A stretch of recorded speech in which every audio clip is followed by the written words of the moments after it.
Hey guys, Ben Norman here, and today I want to talk about the deadly scope creep. This is one of my pet peeves, something that is really quite hard to eradicate, but it is something that you need to have systems and processes in place to monitor and track it, and then to analyse, work out where the problem is coming from, and then put it right. So firstly, scope creep is when, say you sort of service, a service-based service, it's 8 hours a month.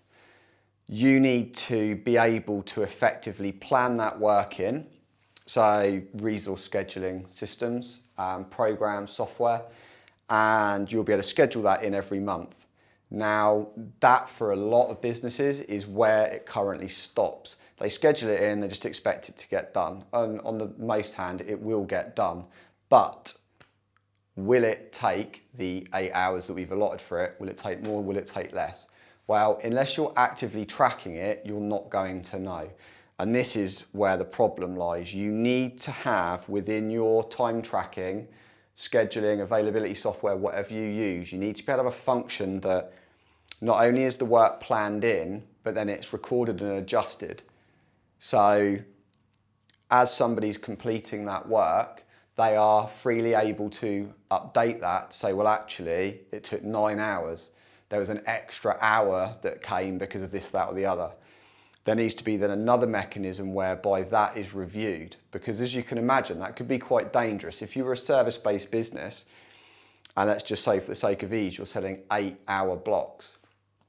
If you've got a couple of very demanding clients, shall we say, that although they've paid for 8 hours, they're trying to get 10, 12 hours a month out of you. If you've got a member of staff that's then just trying to appease that difficult client and give them that time, well, that's got to come from somewhere. So either that's going to come from your unbillable time if they're not booked out hard enough. However, if they are, then what's going to happen is that time has to get taken from other clients that are paying you that 8 hours. So this is why it's so important, because what you can find is that maybe as part of the sales process, you've sold to a client that's very demanding. They come in, yeah, I understand it's only 8 hours, I probably should have the 12-hour one, but I don't want to pay that. I'm going to pay for the 8 hours and we'll only use 8 hours. They then start putting unrealistic demands on the team that are going unnoticed, so they're then getting, say, 12 hours a month. Well, that's 12 hours. They're only paying for 8. Now, without scope creep, if that employee tries to hide it, doesn't talk to you, feels that it's a personal failure on their part, that they're not able to get the work done within that allotted time, you're unaware. The first time you're going to be unaware is when the first time you're going to be aware is when that employee breaks, i.e. they just can't cope with doing that anymore and probably leaves, which you don't want. Or when you get other clients complaining that they don't feel they're getting the value to which they're paying for. And this is dangerous as well, because then you end up with clients, the ones you do want, the ones that are realistic, know what they've bought and are happy with that, but suddenly they're not getting it. And you end up in a situation where it's the people that are shouting loudest get more work, which is not how it should be. If you are correctly tracking your scope creep, you can then identify that you've got a client with scope creep and you understand why.